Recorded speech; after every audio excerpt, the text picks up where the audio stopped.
మధ్యాహ్నకాల సమయం దేవుని సన్నిధానంలో మనం 2వ రాజుల గ్రంథం 4వ అధ్యాయం గత వారం మనం చదువుకున్నాం. ఈ 4వ అధ్యాయంలో మనము ఎలీషా గారి గురించి మనం చదువుకున్నాము. ఎలీషా గారు చేసినటువంటి అద్భుత కార్యాల గురించి కూడా మనం చదువుకున్నాము. ఎలీషా ప్రవక్తకి సునేమిరాలైనటువంటి గొనురాలైనటువంటి స్త్రీ చేసిన సౌకర్యాల గురించి గత వారం మనం చదువుకున్నాము. ఈ వారము ఆ సునేమిరాలు యొక్క జీవితంలో కలిగినటువంటి ఒక బాధ, ఒక కష్టము, ఆమె పొందుకున్నటువంటి వేదన, దేవుడు ఎలాగ భర్తీ చేశాడు, దేవుడు ఎలాగ తీర్చాడు అన్నటువంటిది ఈరోజు మనం ధ్యానం చేసుకోవడానికి ప్రయత్నం చేద్దాం. 14వ అధ్యాయము 2వ రాజుల గ్రంథము 4వ అధ్యాయము 20వ వచనం మనం చూద్దాం. 21వ వచనం చూద్దాం. 21వ వచనం చూడండి. సునేమిరాలు ఆ పిల్లవాణిని దైవజనుడైనటువంటి ఆయన మంచం మీద పెట్టి తలుపు వేసి బయటకు వచ్చి ఒక పనివాణిని గాడిదను ఎత్తుకు పంపము, నేను దైవజను ఎత్తుకు పోయి వచ్చేదనని తన పెనుమిటితో ఆమె అనగా. చాలు చిన్న ప్రార్థన చేసుకుందాం. ప్రేమల తండ్రి, కృపగల దేవందరమునైనా ఇంతవరకు నీ బిడ్డలు సాక్ష్యం ఇచ్చారు కనుక వారి సాక్ష్యాలు మీరు విని ఉన్నారు తండ్రి. వారి సాక్ష్యాలకు తగినటువంటి ఫలితాన్ని మీరు దయచేయండి తండ్రి. మీ సన్నిధానం మేము ప్రార్థిస్తున్నాం. వారి జీవితాల్లో ఏదైతే అక్కర కలిగి ఉన్నారో, అవసరత కలిగి ఉన్నారో, అక్కరతను తీర్చండి, అవసరత మీరే తీర్చండి. మరి మీకు ప్రభుత్వ సదాబని లేఖన భాగాన్ని విరిచి వడ్డించండి. కూడి వచ్చని ప్రియబిడ్డల ప్రభువా, వినగల చెవులు, గ్రహింపగల హృదయం, అంగీకరించే మనసు, ఆనందించే ఆత్మను దయచేయమని అటు రీతిగానే ప్రభా నిలబడిన దాసుని మరుగుపరచండి. నీ దాసుని కాంతంలో వచ్చి మీరే మాట్లాడండి. నీ దాసుని నోటికి మీరే బోరగా ఉండండి. నీ దాసుని అరికాలు మొదలు నన్నెత్తి వరకు మీ ఆత్మస్వాధీనంలో ఉంచుకుని ప్రభా, నీ దాసుని పెదవులు కాదు, నీ దాసుని మనసు కాదు, నీ దాసుని నాలిక కాదు ప్రభా, మీరే నీ దాసునికి బోరగా ఉండి మాట్లాడమని ఈ సమయంలో నీ బిడ్డల మమ్మల్ని అందరూ కూడా ఆదరించమని ఈ లేఖన భాగంతో ప్రభునైనా మేము మీ సన్నిధానంలో ఆదరింపబడాలి, ఆత్మీయ జీవితంలో ముందుకు సాగునట్లుగా కృప దయచేయమని ఈ ప్రార్థన పాద సన్నిధి చేర్చుకోమని నజరేయుడైన యేసుక్రీస్తు పరిశుద్ధ నామమున ప్రార్థించి మిక్కిలి వినయంతో బ్రతిమలాడి వేడుకొంచున్నాము తండ్రి. ఆమేన్, ఆమేన్. ప్రియమైన బిడ్డలారా, ఈ మధ్యాహ్న కాల సమయం అందు ఈ గొనురాలైనటువంటి స్త్రీ గత వారం మనం జ్ఞాపకం చేసుకున్నాం. ఈ గొనురాలైన స్త్రీకి ఒక ఆపద వచ్చింది, ఒక కష్టం వచ్చింది, ఒక ఇబ్బంది వచ్చింది. ఇబ్బంది అంటే మామూలు ఇబ్బంది కాదండి, ఆర్థికపరమైనటువంటి ఇబ్బంది కాదు. తనకున్నటువంటి జీవితంలో ఎవరి ద్వారాగో నష్టము కష్టము కూడా కాదు. తనకున్నటువంటి కన్న కొడుకైనటువంటి తన కన్నటువంటి కుమారుడు ఆమె ఒడిలో చనిపోయినటువంటి పరిస్థితి ఈ స్త్రీకి వచ్చినట్లుగా లేఖన భాగాల్లో మనం చూస్తున్నాం.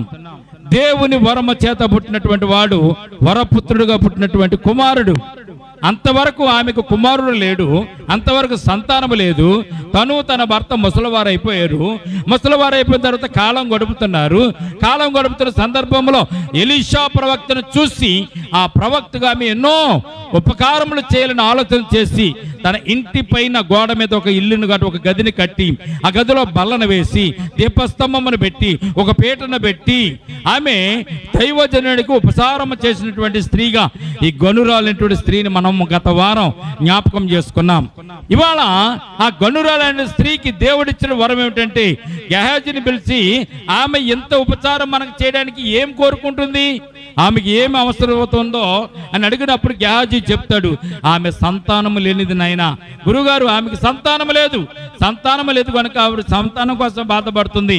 ఇంకేం ఆర్థికపరమైన ఆస్తులు బాగున్నాయి, తన సొంత వారింటి దగ్గర ఉంటుంది, రాజ్యములో ఈ దేశంలో ఆమె చాలా ధనవంతురాలైనటువంటి కుటుంబంలో జీవిస్తుంది అన్నప్పుడు ఎలీషా గారు చెప్తాడు, నే వచ్చే సంవత్సరానికి ఈనాటికి నీ కడుపున సంతానం ఉంటుంది, నువ్వు సంతానం కంటావు, కుమారుడు నీ చేతిలో ఉంటాడని చెప్పినప్పుడు ఆమె ముందుగా నమ్మలేదు, తర్వాత విశ్వసించిన రీతిగానే ఆ గొనురాలైన స్త్రీకి దేవుడు సంతానం ఇచ్చినప్పుడు ఎలీషా ప్రార్థన విని ఆమెకి సంతానం ఇచ్చినప్పుడు కుమారుడు పెరిగి పెద్దవాడైన తర్వాత కొన్ని సంవత్సరాల తర్వాత ఆ పిల్లవాడు తండ్రి పనిచేస్తున్నటువంటి ఏరియాకి వెళ్ళి తండ్రి దగ్గర ఉన్నప్పుడు అతనికి ఒక కష్టం వచ్చింది, తలనొప్పి వచ్చింది, తలలో బాధ వచ్చి తండ్రితో చెప్తున్నాడు, తండ్రి నా తల పోయిందని బాధపడుతున్నా. అంటే తల పోయిందంటే అర్థం ఏంటంటే తలనొప్పి వస్తుందని, తలలో బాధ వస్తుందని, తలలో చాలా బాధగా ఉందని తన తండ్రితో చెప్తే తండ్రి ఏం చేశాడంటే వెంటనే తన దాసునికి కుమారునిచ్చి నువ్వు ఇంటికి తీసుకుని వెళ్ళి తల్లి దగ్గర తీసుకుని వెళ్ళి అన్నప్పుడు తల్లి దగ్గరికి ఆ కుమారుని తీసుకొచ్చినప్పుడు తల్లి ఆమెను ఆ కుమారుని ఎత్తుకున్న తర్వాత తల్లి ఒడిలోనే కుమారుడు చనిపోతాడు. ప్రియమైన తల్లి ఒడిలో చనిపోయినటువంటి కుమారుని చూసి ఆమె బాధతో, దుఃఖముతో, వేదనతో అయ్యో లేక పుట్టినటువంటి కుమారుడు నా ఒడిలోనే చనిపోయినటువంటి బాధతో ఆమె చాలా ఏడ్చినట్టుగా పరిశుద్ధ గ్రంథంలో మనం చూస్తున్నాం. ప్రియమైన బిడ్డలారా, ఆమె ఏడ్చింది కానీ ఆమెలో ఒక విశ్వాసము ఉండిపోయింది. దేవునికి స్తోత్రం కలుగును గాక. ఏంటి ఆ విశ్వాసము? నా కుమారుడిని ఇచ్చినటువంటి దైవజనుడు, నా కుమారుడు కలగడానికి దేవునికి ప్రార్థన చేస్తున్నటువంటి దైవజనుడు, అతడే నా కుమారుడిని మరలా బ్రతికిస్తాడు అనేటువంటి ఆలోచన ఈ స్త్రీకి కలిగినట్టుగా మనం చూస్తున్నాం. ఈ రోజున మనకు ఒంట్లో బాగోపోతే మనం ఏం చేస్తామండి? ఎక్కడికి వెళ్తాం? హాస్పిటల్కి వెళ్తాం. మంచి హాస్పిటల్ ఏదో చూస్తాం, మంచి డాక్టర్ ఎవరు ఉన్నారో చూస్తాం. ఒకవేళ అక్కడ దాకా వెళ్ళడానికి వీలు లేకపోతే ఆర్ఎంపీ డాక్టర్ ఎక్కడ ఉన్నా చూస్తాం. ఒకవేళ అది కూడా కాకపోతే మందుల షాపులోకి వెళ్ళి ఒక టాబ్లెట్ కొనుక్కుని మనం వేసుకోవడానికి ప్రయత్నం చేద్దాం. అదే చనిపోయే స్థితిలో ఉన్న వారిని అయితే హఠాత్తుగా మనము కోఆపరేటివ్ ఆఫీసులో పెద్ద పెద్ద ఆసుపత్రుల్లోకి మనము వారిని తీసుకుని వెళ్తాం. ఎమర్జెన్సీ హాస్పిటల్లోకి తీసుకువెళ్తాం. లక్షలు దారబోసి లక్షలు కట్టి హాస్పిటల్లో చేర్చుతాం. హాస్పిటల్లో చేర్చిన తర్వాత అది బతకవచ్చు, బతకపోవచ్చు, అదొక తర్వాత విషయం. కానీ మనకున్న థాట్ ఏమిటంటే ఎవరైనా అనారోగ్యంతో ఉంటే ఆసుపత్రికి తీసుకెళ్ళినట్టు ఆలోచన. ఈ స్త్రీకి, గొనురాలైన స్త్రీకి ఉన్న ఆలోచన తెలిసింది, నా కుమారుడు కలగడానికి కారణం దేవుడు. ఆ దేవునికి ప్రార్థన చేసింది ఎలీషా ప్రవక్త గారు. ఆయన మన ఇంటికి వచ్చినప్పుడల్లా మన గదిలో ఉండేవారు కనుక ఆయన దగ్గరికి నేను వెళ్ళేదని చెప్పి ఇక్కడ ఆమె చేసిన పని ఏంటో తెలుసా? ఆ చనిపోయినటువంటి కుమారుడిని తీసుకుని వెళ్ళి ఆ ఎలీషా దైవజనుడికి ఏర్పాటు చేసినటువంటి గదిలో ఆయన మంచం మీద ఈ చనిపోయినటువంటి కుమారుని పడుకోబెట్టి ఈమె బయలుదేరి ఎలీషా దైవజనుడి దగ్గరికి వెళుతున్న సందర్భాన్ని ఇక్కడ మనం చూస్తున్నాం. దేవునికి స్తోత్రం కలుగును గాక. 24వ వచనం చూడండి. 24వ వచనం, గాడిదకు గంత కట్టించి తాను ఎక్కి తన పనివానితో త్వరగా తోలుము, నేను నీకు సెలవిచ్చితేనే గాని నెమ్మలమ్మగా తోలవద్దు అని ఆమె గాడిదను పంపించమని భర్తతో చెప్పినప్పుడు భర్త ఒక సేవకుడిని ఆ గాడిదను పంపించినప్పుడు గాడిద మీద ఎక్కి ఈమె ప్రయాణం చేస్తుంది. ప్రియమైన బిడ్డలారా, గాడిదతో ఎంత దక్కలు వెళ్తాం మనమేంటి? గాడిదతో ఎక్కి ఎంతకాలం ప్రయాణం చేస్తాం? ఎంత దూరం ప్రయాణం చేస్తాం? చాలా త్వరగా వెళ్ళడానికి గాడిదకి అంత పరుగెత్తి వెళ్ళేటటువంటి గాడిద కాదు అది. గుర్రం అయితే పరుగెత్తుతుంది, గాడిద అయితే నెమ్మదిగా వెళుతుంది. అయినా కానీ ఆ రోజుల్లో వాహనాలుగా వాడేది ఆ గాడిదని వాహనాలుగా వాడుకునేవారు. వాహనానికి గాడిదే ఆ రోజుల్లో వారికి సంబంధించి ఉండేది. ప్రియమైన బిడ్డలారా, ఈ రోజులో అయితే వాహనాలు వచ్చినాయి. ఆ రోజులకి ఈ రోజులకి ఎంత తేడా ఉందంటే, అప్పుడైతే ఎవరి దగ్గర కబురు పంపించాలంటే మనిషిని పంపించేవారు. తర్వాత ఉత్తరాలు వచ్చినాయి, పోస్ట్ ఆఫీసులో వచ్చినాయి. పోస్ట్ ఆఫీస్ ద్వారా లెటర్ రాసేవారు. తర్వాత కొద్దిగా టెలిఫోన్లు వచ్చినాయి, ల్యాండ్ లైన్ ఫోన్లు వచ్చినాయి. ఆ ల్యాండ్ లైన్ ఫోన్ దగ్గరికి వెళ్ళి మాట్లాడేవారు. ఇప్పుడైతే సెల్ ఫోన్లు వచ్చినాయి. మార్పు కలిగిందండి. ఎక్కడున్నా కానీ సెల్ ఫోన్లో మనం మాట్లాడుకోవచ్చండి.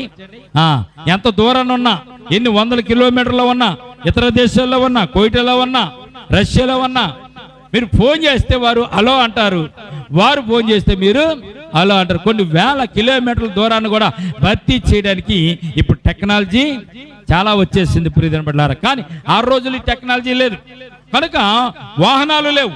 ఈ గాడిదే వాహనముగా చేసుకుని ఈ గాడిద మీద ఎక్కి ఈమె ఎలీషా ప్రవక్త దగ్గరికి బయలుదేరి కర్మేలు పర్వతం దగ్గరికి వెళ్ళాలి. ప్రియమైన బిడ్డలారా, గమనించండి, ఈ కర్మేలు పర్వతానికి వెళ్ళడానికి కొన్ని వందల కిలోమీటర్లు ఉండొచ్చు, లేకపోతే 2 కిలోమీటర్లు 3 కిలోమీటర్ల దూరమే ఉండొచ్చు. ఎంత దూరం ఉందని పరిశుద్ధ గ్రంథంలో రాయబడలేదు. కానీ ఈమె ఎక్కి పనివాడితో చెప్తుంది, నువ్వు త్వరగా తోలుము. శీఘ్రముగా తోలమంటే త్వరగా నువ్వు తోలాలి. ఇంకో మాట చెప్పింది, నేను నీకు ఆజ్ఞ ఇచ్చితేనే గాని నువ్వు మెల్లగా తోలడానికి వీలు లేదు. ఎందుకంటే అక్కడ కుమారుడు చనిపోయి ఉన్నాడు.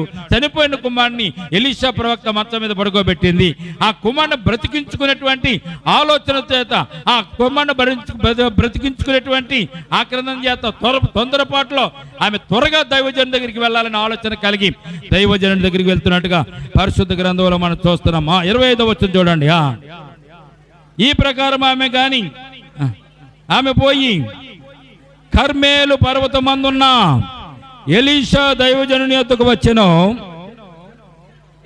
దైవజనుడు దూరము నుండి ఆమెను చూసి, అదిగో ఆ సునమీరాలు, నీవు ఆమెను ఎదుర్కొన్నట్టుగా పరిగెత్తిపోయి నీవును నీ పెనిమిటియును నీ బిడ్డయును సుఖముగా ఉన్నారని అడుగుమని పనివాడైన గెహజీ చెప్పి పంపించిన దేవునికి స్తోత్రం కలుగును గాక. కర్మేలు పర్వతం దగ్గరికి వచ్చింది. దూరంగా ఆమె కనిపించింది. దైవజనుడైనటువంటి ఎలీషా ప్రవక్త ఆమెను చూసి వెంటనే ఆయనకు ఒక అనుమానం వచ్చింది. ఏమనుమానం వచ్చింది? ఈమె ఆ గాడిద మీద ఎక్కి ఎప్పుడు కూడా నా దగ్గరికి ఈ సందర్భంలో రాలే. ఎప్పుడెప్పుడు వచ్చేది? అమావాస్య రోజున వచ్చేది, పున్నమ నాడు వచ్చేది. దేవుని సన్నిధానంలో ఆరాధించడానికి, దేవుని స్తుతించడానికి ఎలీషా ప్రవక్త దగ్గరికి ఆ 2 రోజుల్లోనే ఆమె వస్తున్న సందర్భాన్ని ఇక్కడ మనం చూస్తున్నాం. 22వ వచనం చూడండి. 22వ వచనం 23 చదవండి, అర్థమైపోతుంది. 23వ వచనం. అతడు భర్త అంటున్నాడు, ఈ సునేమిరాలు భర్త దగ్గరికి వెళ్ళి నేను దైవజనుడి దగ్గరికి వెళ్తానని చెప్పినప్పుడు ఆ భర్త అంటున్న మాట ఏంటంటే, నేడు అమావాస్య కాదే, నేడు విశ్రాంతి కాదే, అతని యొద్దకు ఎందుకు పోదు అంటే, ఈ సునేమిరాలు గెహాజీ దగ్గర, మరి ఎలీషా ప్రవక్త దగ్గరికి ఎప్పుడెప్పుడు వెళ్ళేదండి? అమావాస్య రోజున, పొన్నమి రోజున దేవుని సన్నిధానికి వెళ్ళి దేవుని సన్నిధిని ఆరాధించి వచ్చేది. మరి ఇప్పుడు అమావాస్య కాదు, పున్నమ కాదు, దేవుని ఆరాధించే సమయం కాదు, నువ్వు ఎందుకు వెళ్తున్నావు అని భర్త అడిగాడు. భర్త అడిగితే కుర్రోడు చనిపోయాడు, నా బిడ్డ చనిపోయాడు అన్న మాట భర్తకి కూడా ఆమె తెలపకుండా వెళ్ళుట మంచిది అంది. అక్కడ దేవునికి స్తోత్రం కలుగును గాక. ఆమెకున్న విశ్వాసం ఏంటో తెలుసండి? నా కుమారుడు ప్రాణం విడిచాడు, చనిపోయాడు, అయినా కానీ నా కుమారుడు చనిపోయినట్టు కాదు.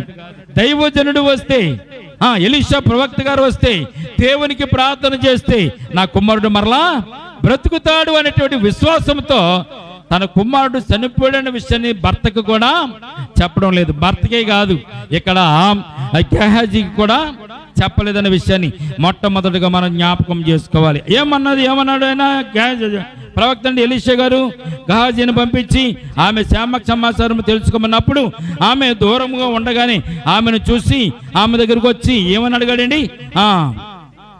చదవండి 25వ వచనం.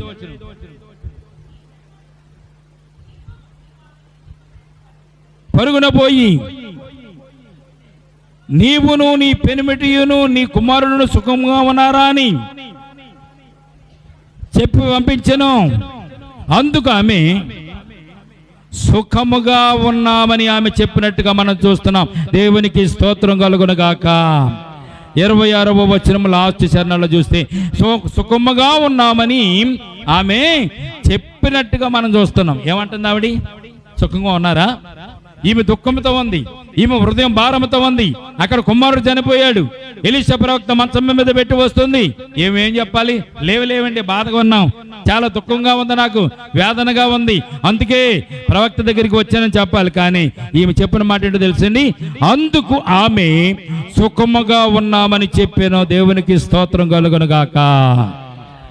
వేదనతో బాధలో ఉన్నప్పుడు కూడా సుఖంగా ఉన్నానని ఎలా చెప్తాం మనం? దేవుని మీద విశ్వాసం ఉంటే, దేవుని మీద నమ్మిక ఉంటే మన జీవితంలో మనకి కష్టాలు ఎన్నో ఉన్నాయండి, బాధలు ఎన్నో ఉన్నాయి, ఇబ్బందులు ఎన్నో ఉన్నాయి. పొరుగువారు మనల్ని ప్రశ్నిస్తారు, పొరుగువారు మనల్ని అడుగుతారు, ఏమో బాగున్నావా అంటే ఏం బాగోలేండి, ఎన్నో కష్టాలు, కోళ్ళ నొప్పులు, కీళ్ళ నొప్పులు, నడువు నొప్పులు, తలకాయ పోట్లు, ఆదాయం లేదు, డబ్బులు లేదు, ఇంటి ఎదురు కట్టుకోవడానికి డబ్బులు, కరెంట్ బిల్లు కట్టుకోవడం డబ్బులు, ఇదంతా చెప్పేస్తాం వాళ్ళకి, ఇదంతా వారికి చెప్తాం. కారణం ఏంటి చెప్పనా? దేవుని మీద నీకు విశ్వాసం లేదు కనుక ఇవన్నీ వారికి, వారి అడగనివన్నీ కూడా చెప్తావు. బాగున్నావా అన్నందుకు ఏమంటారండి? ఎవరన్నా మనల్ని చూసి అమ్మ బాగున్నారమ్మా అంటారు. బాగున్నామా అన్నందుకు ఎన్ని చెప్తాం మనం? చెప్తామని చెప్పమా? మన జీవితం అటువంటిది, మన బ్రతుకు అటువంటిది, మనలో ఉన్న విశ్వాసము అంతవరకే ఉంది. దేవుడు నిన్ను చూసినప్పుడు, దేవుడు నిన్ను కనుగొన్నప్పుడు, దేవునితో నువ్వు నడుస్తున్నప్పుడు ఏ బాధలైనా కానీ సంతోషంగా నీవు స్వీకరించాలి. దేవునికి తెలుసు అదంతాను. బాగున్నావమ్మా దేవుని దయ వల్ల అన్నదానికి ఇదంతా చెప్పిన దానికి ఎంత తేడా ఉంది? ఎంత తేడా ఉందమ్మా? నీలో ఏ కష్టం ఉన్నా, ఏ ఇబ్బంది ఉన్నా ఎదుటి వారికి తెలియనీయకుండా జీవించడమే విశ్వాస యొక్క లక్షణం. దేవునికి స్తోత్రం కలుగునుగాక.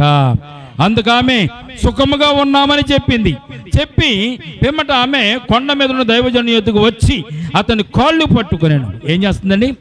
కొండ మీద ఉన్న దైవజనుని దగ్గరకు వచ్చి, ఎలీషా ప్రవక్త దగ్గరకు వచ్చి ఎలీషా ప్రవక్త కాళ్ళును పట్టుకొని మనోదుఃఖముతో ఏడుస్తుంది. దేవునికి స్తోత్రం కలుగునుగాక. కాళ్ళు పట్టుకుని ఆమె బాధపడుతుంటే చూడండి, అక్కడ గేహాజీ ఏం చేస్తున్నాడు చూడండి ఒకసారి. 27వ వచనమండి. గేహాజీ ఆమెను తోలివేయటకు దగ్గరికి రాగా దైవజనుడు ఆమె బహు వ్యాకులముగా ఉన్నది, యెహోవా సంగతి నాకు తెలియజేయక మరుగు చేసెను, ఆమె జోలికి పోవద్దని వానికి ఆజ్ఞ ఇచ్చిన. దేవునికి స్తోత్రం కలుగునుగాక. ఆమె ఎలాగుందంటే బహు వ్యాకులముగా ఉంది, బాధతో ఉంది, దుఃఖముతో ఉంది. దైవజనుడు కాళ్ళు పట్టుకుని ఏడుస్తుంది, కన్నీటితో దైవజనుడి కాళ్ళ దగ్గర మోకరించి ప్రార్థన చేస్తుంది. దైవజనుడికి ఆమె హృదయంలో ఉన్నటువంటి బాధ, ఆ కష్టమంతా కూడా తెలిసింది. గేహాజీ ఏమనుకుంటే తెలిసే, దైవజనుడు వచ్చి కాళ్ళు పట్టేసుకుంటుంది ఏంటి, ఈమె సునేమిరాలు కదా, గొండ్రాల స్త్రీ కదా అని చెప్పి తోలి వేయడానికి గబ వచ్చాడు. ఆయన కాళ్ళు పట్టుకోకూడదు, ఆయన దగ్గర రాకూడదు. దైవజనుడి దగ్గరికి కాళ్ళు పట్టుకుంటాకైనా దైవజనుడి దగ్గరికైనా రాకూడదు. కానీ ఈమె వచ్చి బాధతో దైవజనుడి కాళ్ళు పట్టుకున్నప్పుడు ఈమెను తోలి వేయడానికి గేహాజీ గబగబా దగ్గరకు వచ్చేసాడు. గబగబా దగ్గరకు వస్తే ఎలీషా ప్రవక్త ఆగు అన్నాడు. ఎందుకు ఆగమన్నాడు? ఆమె మనోదుఃఖముతో బాధపడుతుంది. కానీ గేహాజీకి ఏం చెప్పింది? మేమందరం కూడా బాగానే ఉన్నాము, మేమందరం కూడా సంతోషకున్నాము, మేము సుఖముగా ఉన్నామని చెప్పింది గేహాజీతో. కానీ ఎలీషా ప్రవక్త దగ్గరికి వచ్చి ఎలీషా కాళ్ళ పట్టుకున్నాము దుఃఖపడుతుంటే అప్పుడు ఎలీషా ప్రవక్తకు అర్థమైంది. ఏం అర్థమైంది? యెహోవా ఆ సంగతి నాకు తెలియక మరుగు చేసెను, ఆమె జోలికి పోవద్దని వానికి ఆజ్ఞ ఇచ్చెను. దేవునికి స్తోత్రం కలుగునుగాక. ఏం మరుగు చేశాడు దేవుడు ప్రవక్తకి? ఆమె కుమారుడు చనిపోయినటువంటి స్థితిని ఎలీషా ప్రవక్తకి దేవుడు మరుగు చేశాడు. దేవుడు చాలా విషయాలు మనకు తెలియజేస్తాడండి. దేవుడు ఏ విషయాన్ని కూడా దాచుకోడు. దేవుడు జరగబోయేవి, జరిగేవన్నీ కూడా దేవునికి తెలుసు. భూత, వర్తమాన, భవిష్యత్ కాలంలో దేవునికి తెలుసు. జరిగిపోయిన కాలంలో ఇవేం చేస్తావో తెలుసు, జరుగుతున్న కాలంలో నువ్వేం చేయబోతున్నావో తెలుసు, జరగవలసిన కాలంలో నీకేం జరుగుతుందో దేవునికి తెలుసు.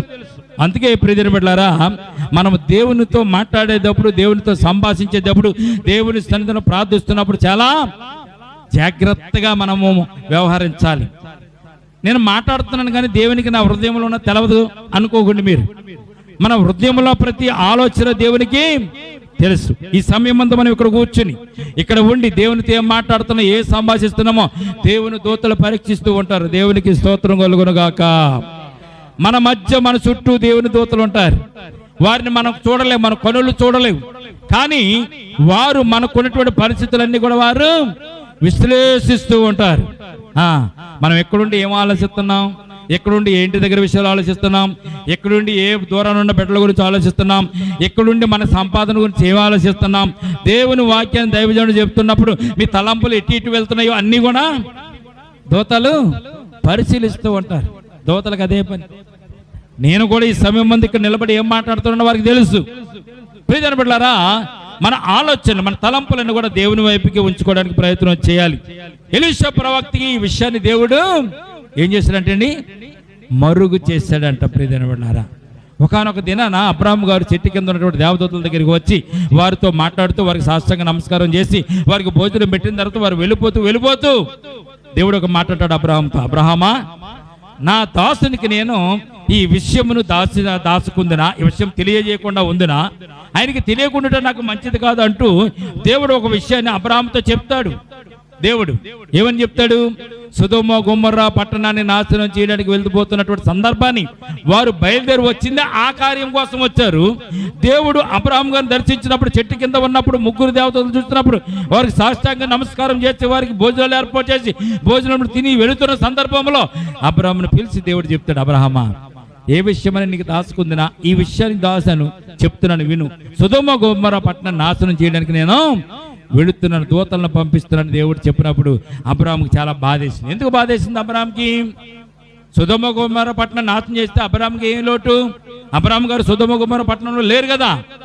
ఎందుకు అబ్రహాం గారికి బాధేసింది? ఎందుకు బాధేసిందమ్మా? సొదొమ గొమొర్రా పట్టణాన్ని నాశనం చేస్తానని వెళ్తున్నప్పుడు అబ్రహాం గారికి ఎందుకు బాధేసింది? తమ్ముడైనటువంటి లోతు అక్కడ నివసిస్తున్నాడు. ప్రియమైన బిడ్డలారా, సొదొమ గొమొర్రా పట్టణంలో లోతు ఉన్నాడు. ఆ సొదొమ గొమొర్రా పట్టణం నాశనం అయిపోతే లోతు కుటుంబం కూడా నాశనం అయిపోతుంది. అప్పుడు అబ్రహాము బేరసారాలాడి దేవుడు చెప్పిన మాటను బట్టి. ప్రియమైన బిడ్డలారా, జ్ఞాపకం చేసుకోండి, దేవుడు ఏ విషయాన్ని మన జీవితంలో మరుగు చేయడు. అవన్నీ ఎలీషా ప్రవక్తకి సునేమిరాలు కుమారుడు చనిపోయిన విషయాన్ని దేవుడు మరుగు చేశాడు అనే మాట ఇక్కడ ఆయన తెలియజేస్తున్నారు. వ్యాకులముగా ఉన్నది యెహోవా సంగతి నాకు తెలియజేయక మరుగు చేసిన ఆమె జోలికి పోవద్దని గెహాజీకి ఆజ్ఞ ఇచ్చిన 28వ వచనం చూడండి.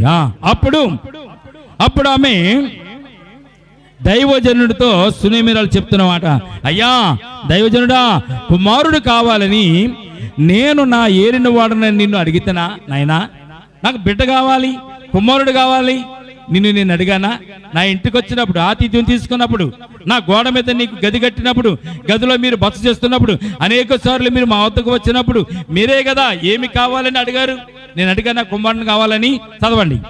అడిగినా నన్ను భ్రమ పెట్టవద్దని నేను చెప్పలేదా అని అతనితో మనవి చేయగా, అతడు నీ నడుము బిగించుకొని నా దండము చేత పట్టుకుని పొమ్ము, ఎవరైనా నీకు ఎదురైన ఎడల వారికి నమస్కరింపవద్దు, ఎవరైనా నీకు నమస్కరించిన ఎడల వానికి ప్రతి మర్యాద చేయవద్దు, అక్కడికి పోయి నా దండమును ఆ బాలుని ముఖం మీద పెట్టమని గెహాజీకి ఆజ్ఞ ఇచ్చి పంపించెను. దైవజన్ మరి సునేమిరాలు ఏమాడుతుంది? దైవజన్ దగ్గరికి వచ్చి నా కుమారుడు నేను కావాలని అడిగాను, నన్ను భ్రమ పెట్టవద్దని చెప్పలేదా?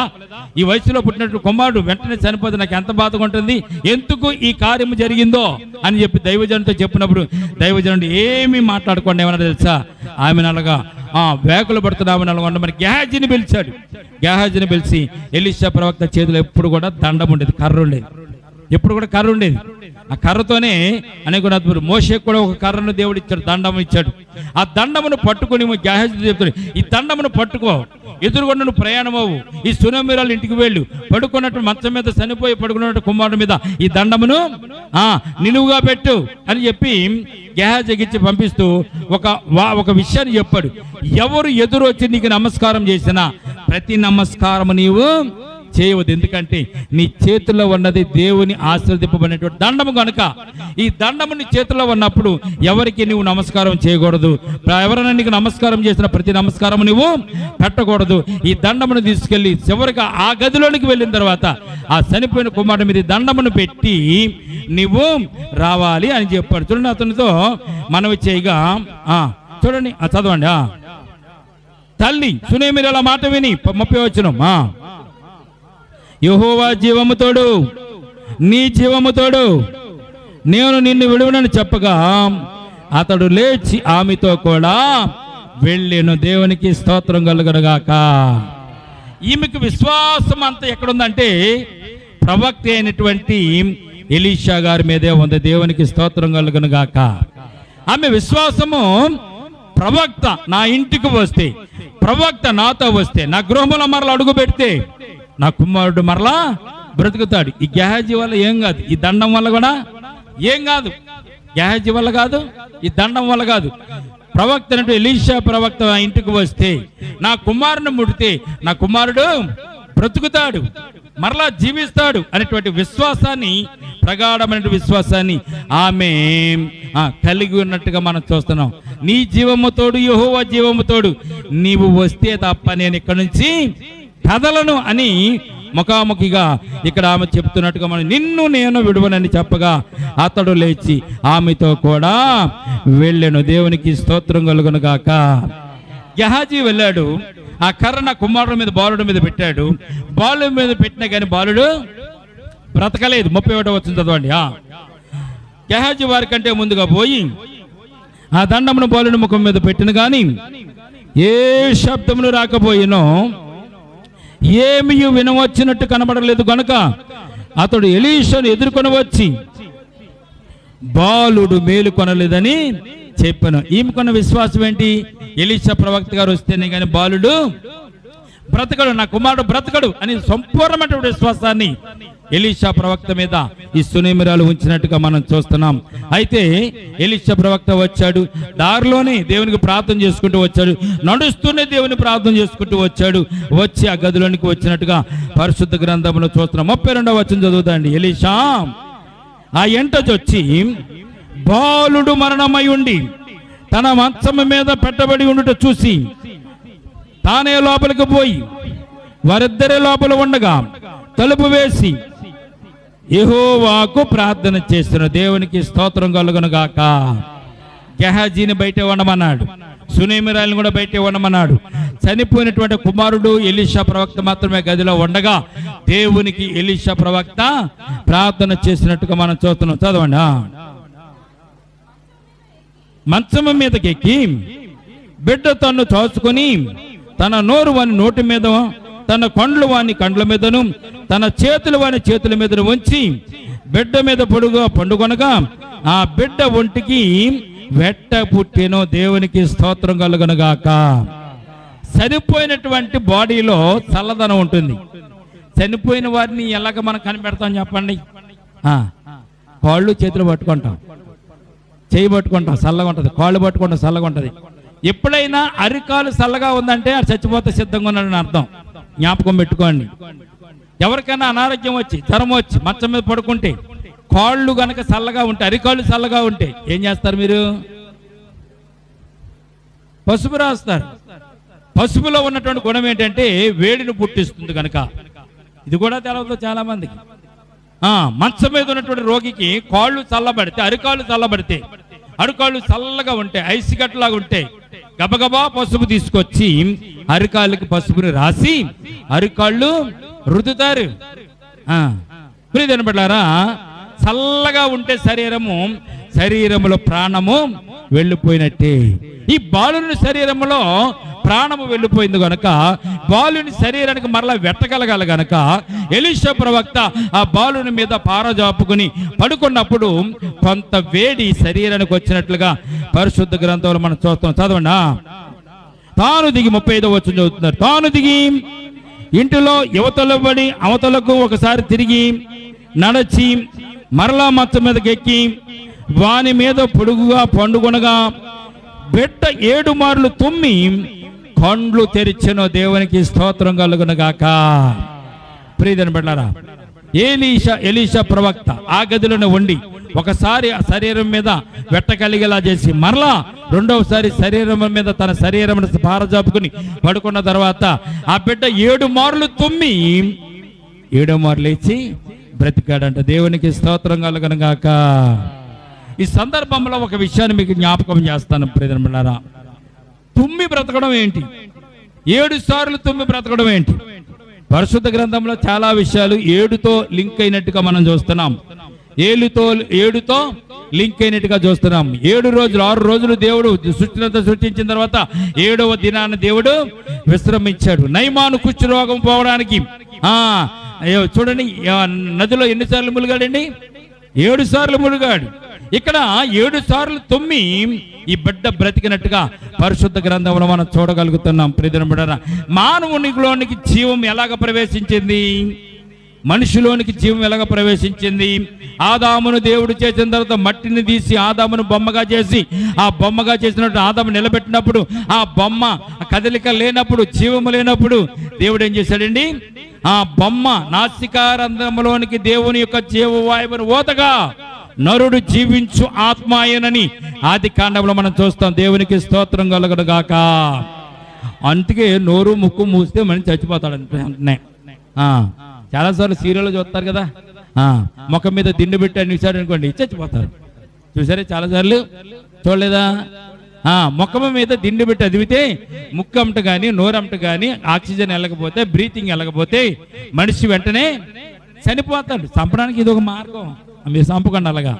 కనుక ప్రియమైన బిడ్డలారా, ముక్కుల ద్వారాగా, నాసికారంధ్రముల ద్వారాగా శ్వాస వెళ్ళకపోతే మనిషి చనిపోతాడు. దేవుడు ఇచ్చినటువంటి ప్రాణవాయువు ఈ ముక్కు ద్వారాగా లోపలికి వెళ్తుంది. ఆక్సిజన్ మనం పీల్చుకున్నప్పుడు గాలి ద్వారా ఆక్సిజన్ మనుషుల్లోనికి వెళ్ళి మరలా కార్బన్ డైఆక్సైడ్ బయటకు వస్తుంది. కనుక మనము పీల్చేటువంటి ప్రాణవాయువు అంటారు దీని అంతని. దేవుడు సృష్టిలో ప్రాణవాయువునైనా మన కొరకు ఉంచాడు. దేవునికి స్తోత్రం కలుగును గాక.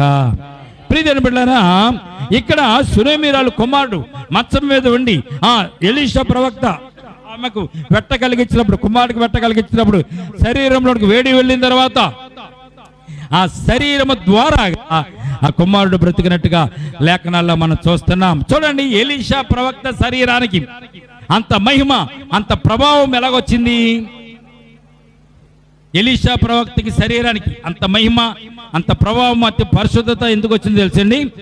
ఏలియా చనిపోతూ ఆరోహణం అవుతున్నప్పుడు ఏలియాను అడిగాడు ఎలీషా ప్రవక్త, గురుగారు మీరు చనిపోతున్నారు కదా, నాకేదో వరవిస్తున్నారు కదా, మీ మీద ఉన్నటువంటి ఆత్మను 2 పాళ్ళు నాకు దయచేయమని కోరుకున్నాడు. నేను వెళ్తుండగా నువ్వు చూడగలిగితే దేవుడు నీకు ఆ 2 పాళ్ళ ఆత్మను దయచేయను కాక అని ఏలియా చెప్పి వెళ్ళిపోయాడు. ఏలియా వెళ్తుండగా ఎలీషా ప్రవక్త చూశాడు కనుక 2 పాళ్ళు ఆత్మ ఎలీషా ప్రవక్త మీదకి వచ్చింది. ఎలీషా ప్రవక్త శరీరంలో కూడా దేవుని పరిశుద్ధాత్మ నిక్షిప్తమై ఉన్నట్టుగా మనం చూస్తున్నాం. దేవునికి స్తోత్రం కలుగును గాక. ఆయన శరీరంలో, ఆయన ఎముకలలో కూడా, ఎలీషా ప్రవక్త ఎముకలలో కూడా దేవుని యొక్క శక్తి, ప్రభావం ఉన్నట్టుగా లేఖనాల్లో మనం చూస్తున్నాం. అందుకే ఎలీషా ప్రవక్త చనిపోయిన తర్వాత, పాతిపెట్టిన తర్వాత 1 సంవత్సరం కాలంలో శత్రువులు వచ్చి ఇశ్రాయేలు మీద దండెత్తినప్పుడు ఒక చనిపోయినటువంటి వ్యక్తి శవాన్ని ఎలీషాను పాతిపెట్టినటువంటి ఆ సమాధులకు దించిన వెంటనే ఆ ఎముకలకు ఆ శవము తగిలిన వెంటనే ఆ శవం బ్రతికి నిలబడి నడిచినట్లుగా గత వారంలో మనం చెప్పుకున్నాం. దేవునికి స్తోత్రం కలుగును గాక. ఎలీషా ప్రవక్త శరీరంలో దేవుని యొక్క మహిమ ఉంది, ఆయన ఎముకలలో దేవుని యొక్క ప్రభావం ఉంది. కనుక ఆయన ఆ బిడ్డ మీద పారదాచి పడుకున్నప్పుడు ఎలీషా ప్రవక్త ఉన్నటువంటి ఆ శరీరంలో ఉన్నటువంటి ఎముకల్లో ఉన్నటువంటి ఆ ఆత్మ స్వస్థత ఈ కుమారులోనికి ప్రవేశించినట్టుగా లేఖన భాగాల్లో మనం చూస్తున్నాం. దేవునికి స్తోత్రం కలుగును గాక. 7 మార్లు తుమ్మడం అంటే అర్థం ఏంటంటే ఆ లోపల ఆగిపోయినటువంటి బ్రీతిని దేవుడు మరలా తన మహిమ చేత, ప్రభావం చేత ఆ కుమారులో ఆ బ్రీతిని, ఆ ఊపిరితిత్తులను పనిచేయులాగున దేవుడు కృప చూపించాడు. కనుక ఆ కుమారుడు లెగచ్చి బ్రతికినట్లుగా లేఖనాల్లో మనం చూస్తున్నాం. వెంటనే ఎలీషా ప్రవక్త ఆమెను పిలిచాడు. చూడండి, చదవన్నప్పుడు గెహాజీని పిలిచి ఆ సునేమిరాలను పిలుచుకొని రమ్మనగా వాడు ఆమెను పిలిచెను. ఆమె అతని యొద్దకు రాగా అతడు నీ కుమారుని ఎత్తుకొనమని ఆమెతో చెప్పెను. దేవునికి స్తోత్రం కలుగును గాక. వెంటనే ఆమెను పిలిచాడు. ఆమె వచ్చింది. వచ్చినంత ఏమైందో తెలీదు, ఆమెకి బ్రతకడో లేదో తెలియదు.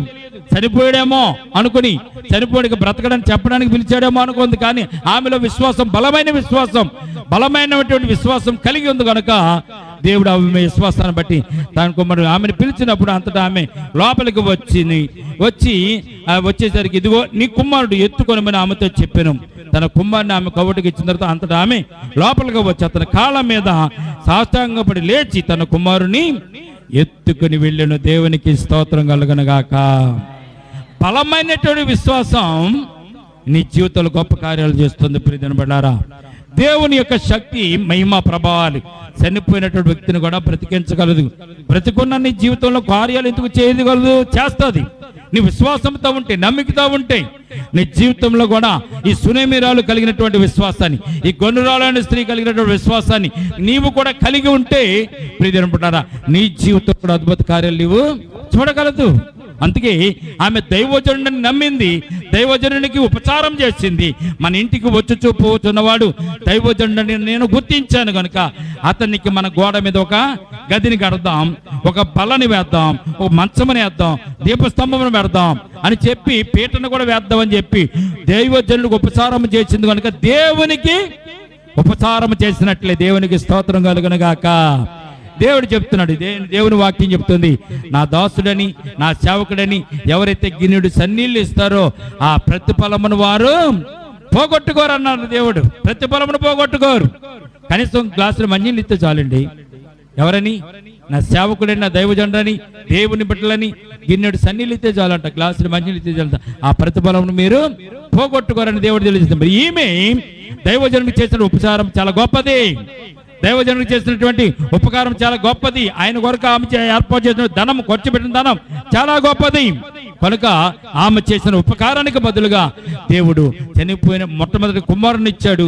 ఆ కుమారుడు చనిపోతే మరలా తిరిగి దేవుడు బ్రతికించాడు. ఆమెలో ఉన్న విశ్వాసం, నమ్మికను దేవుడు అంతరీతిగా ఆమె జీవితంలో గొప్ప కార్యాలు చేయడానికి కృప అనుగ్రహించాడు. కనుక మన జీవితంలో కూడా ఆమె కలిగి ఉన్నటువంటి విశ్వాసాన్ని, ఆమె కలిగి ఉన్నటువంటి విశ్వాస ప్రమాణాన్ని మనం కూడా కలిగి ఉంటూ దేవునికి చేయవలసిన ఉపచారములు దేవునికి చేస్తూ, సేవకులు ఎడల చేయవలసిన ఉపచారములు సేవకుని ఎడల చేస్తూ, విశ్వాసుల చేయవలసిన ఉపచారములు విశ్వాసకి చేస్తూ మనం కూడా దేవుని ఎడల ఆశీర్వాదాలు పొందుకుందాం, దీవెనలు పొందుకుందాం.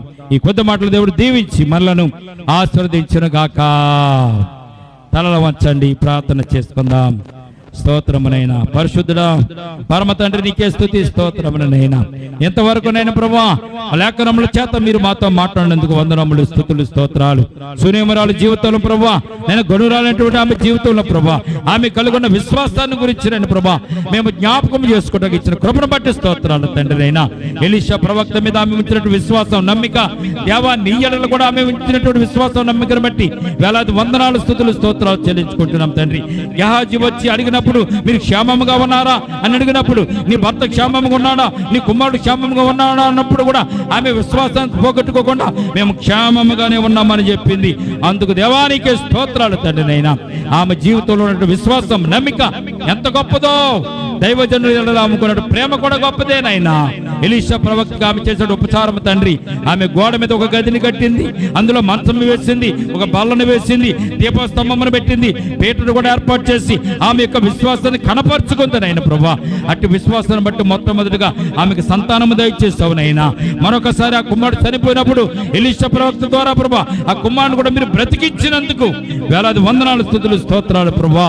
మరి సమయం ఆమె జీవితాన్ని జ్ఞాపకం చేసుకోవడానికి నేను మేము ఏపాటు వారమునైనా, ఆమె స్థితిని గుర్తించడానికి ఏపాటు వారం తండ్రి. మేము కూడా ప్రభు అట్టి విశ్వాసాన్ని కలిగి ఉంటే, అట్టి నమ్మికను కలిగి ఉంటే ప్రభా మా జీవితంలో కూడా అటువంటి మేలులు చేస్తారని తెలియజేయడానికి నేను ప్రభా ఈ సమయం ఇటువంటి వర్తమానాన్ని మీరు మాకు దయచేస్తున్నందుకు వేలాది వందనాలు, స్తుతులు, స్తోత్రాలు చెల్లించుకుంటూ నేను కూడి వచ్చిన సంఘాన్ని సంఘబెట్టమని జ్ఞాపకం చేసుకోండి. ఈ వర్తమానం ఉన్న ప్రతి వారి జీవితంలో ప్రభా సునేమిరాలు కలిగి ఉన్నటువంటి విశ్వాస జీవితాన్ని వారి కూడా కలిగి ఉన్న కృప చూపించండి.